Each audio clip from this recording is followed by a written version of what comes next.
South ఇండియాలోనే అతి తక్కువ ధరలకి రత్నాలనందించే ఏకైక సంస్థ 6JVR.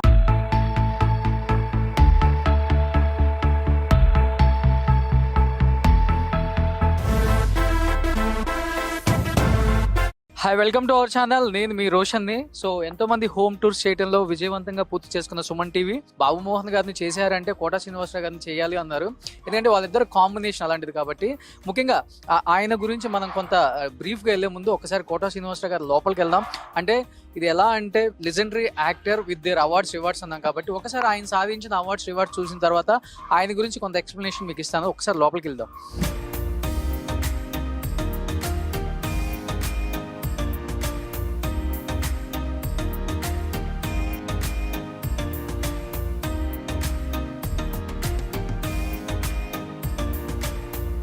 సో కోటా శ్రీనివాసరావు గారి గురించి చెప్పుకోవాలి అంటే సో నటనలో తనకు తానే సాటి, విభిన్న పాత్రలు చేయటంలో ఎవరూ రాదు తనకు పోటీ.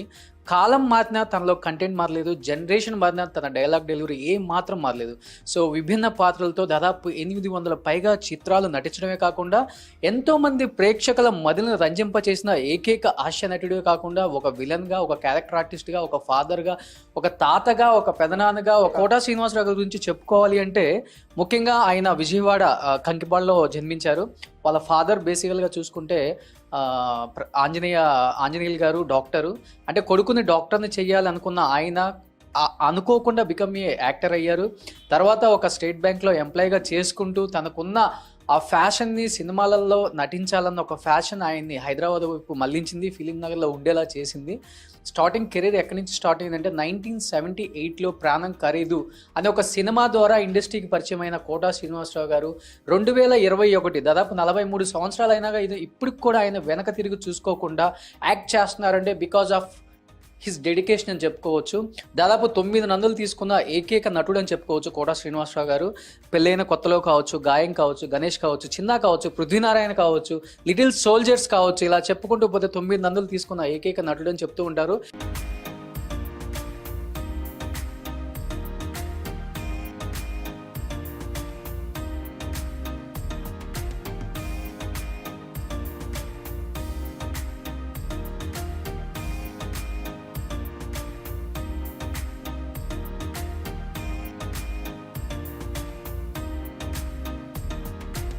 సో పద్మశ్రీ కూడా కోటా శ్రీనివాసరావు గారికి సాదాసీదాగా ఇవ్వలేదండి.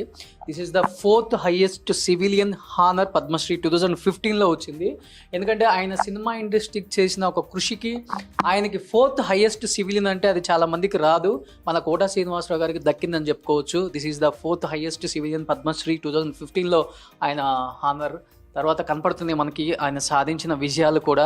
సో ఎంతోమంది నటులు వస్తూ ఉంటారు, పోతూ ఉంటారు. అట్ ది సేమ్ టైం కొంతమంది నటులు మాత్రమే ఇండస్ట్రీలో నిలిచిపోతారని చెప్పడానికి ఇదొక్కటి నిదర్శనం సరిపోతుంది.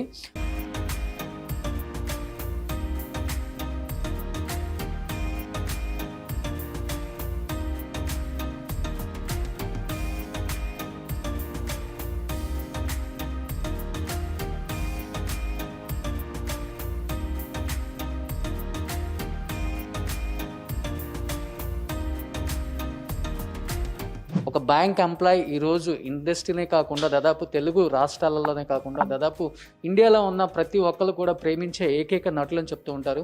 ముఖ్యంగా కోటా గారు, బాబు మోహన్ గారు కాంబినేషన్ అంటే హిలరియస్ కామెడీ. సో వాళ్ళ గురించి చెప్పాలి అంటే తమిళ్లో మనకి కౌండమణి సెంధిల్ గారు ఎట్లానో ఇక్కడ మనకు తెలుగులో అలరించిన ఏకైక హాస్య నటులు వీళ్ళిద్దరు. సో కోటా గారు లేకపోతే బాబు మోహన్ గారిని చూడలేము, బాబు మోహన్ గారు లేకపోతే కోటా గారు చూడలేము అన్నట్లుగా నటించిన ఎన్నో సినిమాలు వాళ్ళిద్దరు super duper hit combinations. Sir నమస్కారం సార్. సో కోటా గారి గురించి చెప్పాలి అంటే ఆయన అవార్డులు చాలు, ఆయన గురించి మనం ఎక్స్ప్లెయిన్ చేయనంతగా ఇల్లు అవార్డ్స్తో నిండిపోయింది. ఎలా అనిపిస్తుంది నంది అవార్డ్స్ చూసినప్పుడు మీకు? ఏముందండి, మనం పడ్డ కష్టం తెలుస్తుంది, అదృష్టం తలుచుకునే మంచి భగవంతుడు ఈ అదృష్టాన్ని కలిగించాడు అనిపిస్తుంటుంది. ఏముంటుంది దాంట్లో? నేనైతే గొప్పగా అనుకోను, నాకు ప్రాప్తం ఉంది, వచ్చింది.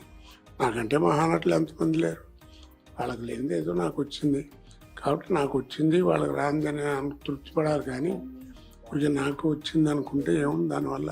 ఇప్పుడు ఈ 8 పెద్ద నందులు ఉన్నాయి కదా, ఇవన్నీ మెయిన్ మన నంది అవార్డ్స్ అండి. ఆ పైన ఒకటి ఉంది చూడండి, చుంచులాగా చిన్నది, మధ్యలో. ఓకే, ప్రతిఘటన సినిమా. అది జూరీ అవార్డు ఏదో అంటారు కదా, అది మొట్టమొదట ఎన్టీ రామారావు గారు ఉన్నప్పుడు అట్లాంటివి ఇచ్చాడు. ఇంతంత అందులేదు కానీ చిన్న చిన్నవని ఇచ్చారు.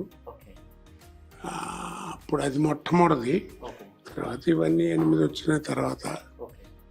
అవి ఏమిటో పర్టికులర్స్ కూడా నాకు కూడా జ్ఞాపకం లేదు ఏంటి అనేది.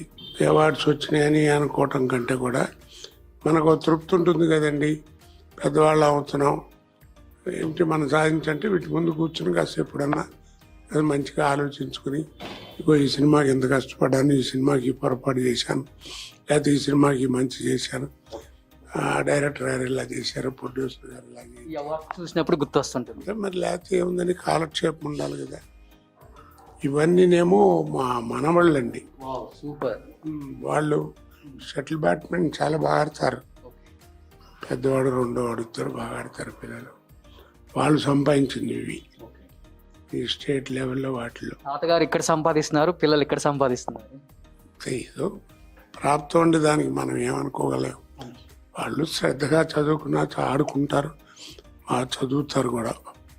అంటే మన వాళ్ళని చెప్పడం కాదు కానీ ఇద్దరు బాగా మెరిట్ స్టూడెంట్స్, బాగా ఎంసెట్లు వాటిలో కూడా బాగా మంచి మార్కులు తెచ్చుకుంటారు, పర్సంటేజ్.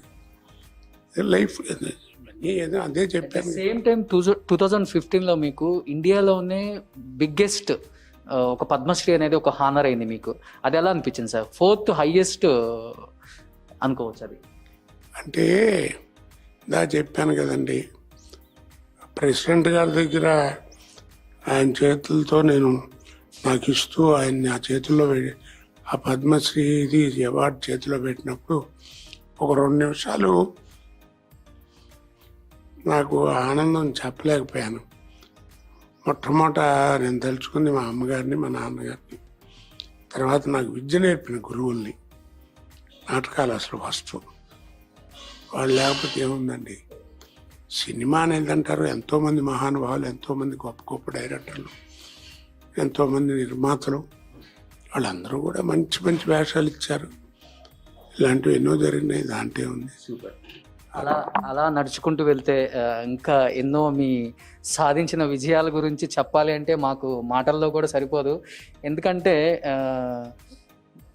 అది కొంతమంది గురించి చెప్పలేవు మాటల్లో, ఎందుకంటే వాళ్ళు కలిసినప్పుడు ప్రత్యేకంగా ఇలా చేసినప్పుడు అసలు మాట్లాడలేము. సో కొడుకు గురించి ఒక్కసారి.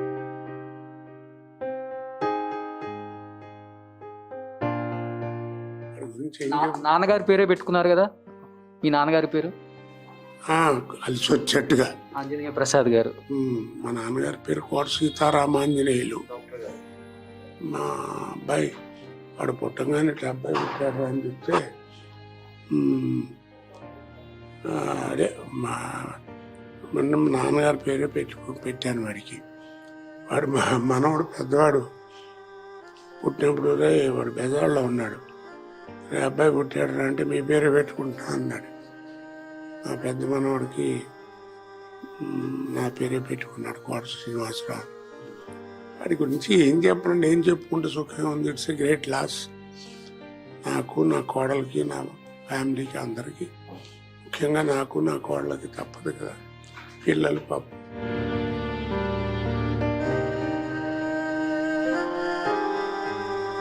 మంచి బ్రిలియంట్, మీకు తెలుసు కదా, 3-4 సినిమాలు చేశాడు వాడు కూడా.